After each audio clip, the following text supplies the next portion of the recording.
Hey guys, Coach D here with another video. I wanted to elaborate a little bit on the tail end of the last video, which was talking about journaling. I know that it's a very serious topic that I honestly, every client that I have, I talk to them about journaling. Journaling is one of the first things I ask them. It's one of the first things I really encourage them to do. And for many of my clients, it's part of our sessions where we discuss what their journal entries were and how it made them feel. We elaborate and everything, but I don't think I gave it enough time. So the last video was already kind of lengthy. I didn't want to take up any more time that I already taken from you. So I wanted to circle back on that and talk about just journaling. Journaling is something that I personally enjoy. And as I've said earlier, I encourage my clients to do. Journaling is a way of taking all the feelings that you have on the inside, all the thoughts that you have on the inside, and allowing yourself to face those feelings and thoughts in reality. Let me elaborate. I know a lot of people, myself included, who have a hard time with self-esteem, and it's hard to see yourself in anything positive, maybe because you've heard a lot of negative things about yourself, but mainly it's because you've been listening to your head talk, or you see things that don't add up, but in some way or another, you conclude to having yourself on the negative end of self-esteem. It is really challenging to overcome negative thoughts if you do not take the time to face them and realize that, one, they do exist, two, realizing where they come from, and three, deciding to face them in a way that diminishes their power. How you feel about yourself isn't always accurate to how everyone else around feels about you.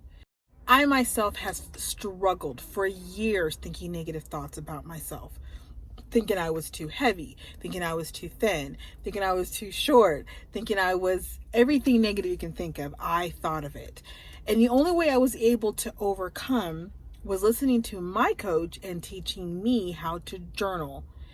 Every journal session started off with the top corner of me putting the date. I would then write down whatever thoughts came to mind, and I would do it for roughly about 10 to 15 minutes. After I finished writing all that information down, I would take a moment and I would read it. Then I would take it into prayer. I would pray about whatever it was that I had wrote down, because I wanted to make sure that my perspective wasn't the final say on those emotions.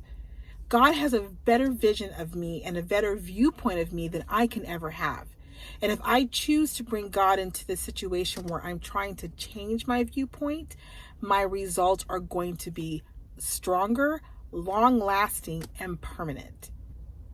In your journal writing, take 15 minutes to write down how you think or feel. It doesn't necessarily matter what you talk about, it's just that you talk about it. Sometimes your journal writing has nothing to do with yourself. Sometimes it has to do with the things that are happening around you. For example, we're going through a pandemic. So this is a good opportunity to write how you are feeling and dealing with all the things that are happening around you. After you've written your information down for roughly 15 minutes, take a moment and read it. Read what you wrote. Pray about what you see on the paper and ask the Lord to help you change your perspective on what you see. Now, I want you to do this every day. Yes, every day. Because journaling is a process that takes a little bit of time. Whenever there is something that's being built on land, there has to be a foundation that's built first. That foundation has to be firm and it has to be strong enough to handle whatever is being placed or built on top of the foundation. If that foundation cracks or becomes unstable in any way, whatever is built upon it will fall down. Jesus talked about that. Building on a firm foundation, not on sand, because it's just going to get loose and it's going to break apart. Journaling helps you to build a strong foundation. And it also helps remind you that there is a God bigger and greater that can help you conquer all of those issues that you wrote down. So do it every day. If journaling is something that you need help with, or you're struggling, or maybe you just need a little bit of encouragement to get started, contact me. Reach out to me. I would love to help you. Currently, I'm taking on 2 more clients, and if you are interested in becoming a client of Seed to Tree Coaching, hit me up for sure. Be blessed and be a blessing. Bye.